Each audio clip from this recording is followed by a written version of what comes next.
ABC 7 Eyewitness News. Right now at 11:30, multiple outdoor recreational areas could close soon. Dangerous heat has dried the vegetation, and that is raising new concerns for wildfires. You're watching Eyewitness News at 11:30. We're live on ABC 7, Hulu, and wherever you stream. I'm Philip Palmer. And I'm Colleen Sullivan. First, let's get you right to meteorologist Brianna Ruffalo tracking the temperatures right now. Yeah, good morning. Luckily, we don't have any major strong gusty winds outside, but yes, that vegetation is already dried out, and these hot temperatures are, of course, elevating that risk a bit. The areas that we have the heat advisories in, where we're going to be a little more at risk for heat-related illnesses, are going to be for Los Angeles and Ventura counties.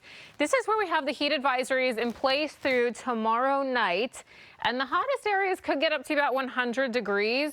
Now, if we don't break daytime high temperatures, we could even break some overnight low temperatures, which will be staying pretty warm overnight as well, which is also going to push us into that heat risk.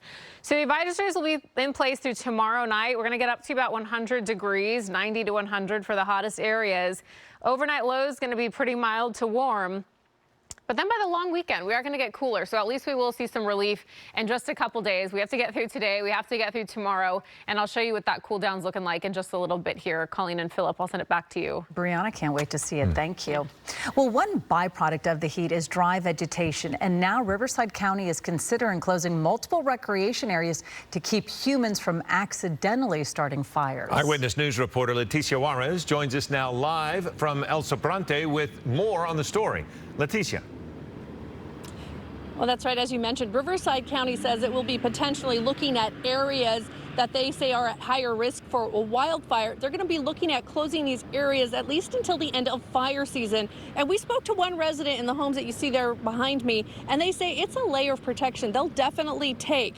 Now, CAL FIRE received authorization from the Board of Supervisors yesterday to close what they consider hazardous recreational areas in the county, with a preliminary date of June 15th as the start date. Now, this will allow the county fire agency to begin planning what safety measures are needed to be in place due to that potential for large damaging human-caused fires.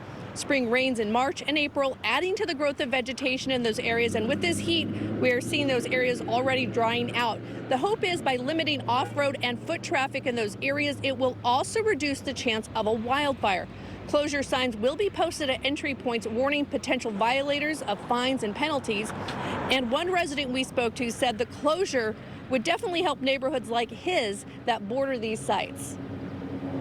When people just take their, you have off-road vehicles, but people just go into these trucks. They're just making it all the way up. What if they flip, right? There's a fire, and all of a sudden, right, homes go up in flames. I mean, that is, I think, a good step. And here is a preliminary look at the sites under consideration for that closure. They include Baptista Canyon, southeast of Hemet, Eagle Canyon between Lake Matthews and the county landfill, Indian Canyon and North Mountain around San Jacinto, the Ramona Bowl south of Hemet, Still Peak northwest of Meadowbrook, and Whitewater Canyon near Cabazon. Now, the closures would not impact public or private property, like public roadways like the one we're standing along would, of course, remain open, and public property will also not be impacted. We also want to say that the Ramona Bowl would also remain open to the public between sunrise and then noon, and then close after that. Now, CAL FIRE says this is all in the preliminary stages, so we don't have a finalized plan yet, but they are in that process of finalizing their plans, and we're supposed to learn more about what that would look like in the coming days. Reporting live here in Riverside County in the El Sobrante area, I'm Leticia Juarez. Back to you in studio. All right, anything to avoid any wildfires. Okay, Leticia, thank you. Well, if you haven't already, now is the time to download the ABC 7 Los Angeles app. You can always find the latest weather information and stream our newscasts.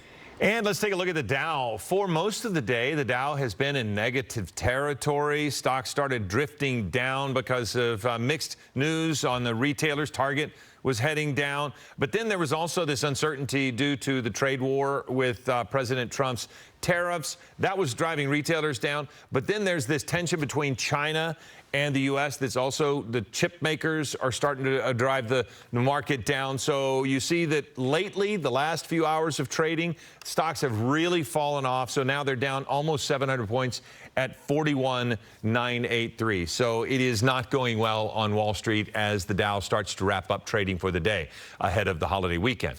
A long night on Capitol Hill as the House Rules Committee debated President Trump's massive tax and immigration bill overnight. Trump's one big, beautiful tax bill would extend tax breaks by cutting hundreds of billions of dollars from Medicaid, lift the federal income tax on tips and overtime work, and provide $50 billion to resume construction on the Mexican border wall. Now, the bill is expected to go to the House floor for a vote as early as today before going to the Senate. The Pentagon confirms it has accepted a Boeing 747 from Qatar. The plane will serve as an Air Force One while Boeing continues to build two brand new versions of the presidential plane. President Trump has argued the $400 million jet is a gift to the U.S. government. Current and former officials recently said it could cost taxpayers hundreds of millions of dollars to convert the jet to make it safe enough for a president to travel in it. New this morning, Chris Brown has been released on a $6.7 million bail. A judge said Brown could continue his world tour, but would have to pay the bail to guarantee his appearance in court. It comes after he was charged in an alleged 2023 assault in a London nightclub. Brown and rapper Hood Baby are both accused in the attack of a music producer. Police say Brown hit the victim several times with a bottle. Now the latest on the Sean Combs trial. One of his former employees, George Kaplan, has been granted immunity. Kaplan had made it known he would plead the fifth on the stand to protect himself. A government witness, a psychologist, spent most of the day on the stand talking about abusive relationships. Rapper and actor Kid Cudi had been expected to testify today about his relationship with Combs' ex, Cassie Ventura. This morning, prosecutors said that would not happen today. We're getting some new insight on the Palm Springs bombing. The LA Times combed through 25-year-old Guy Bartkus's online trail and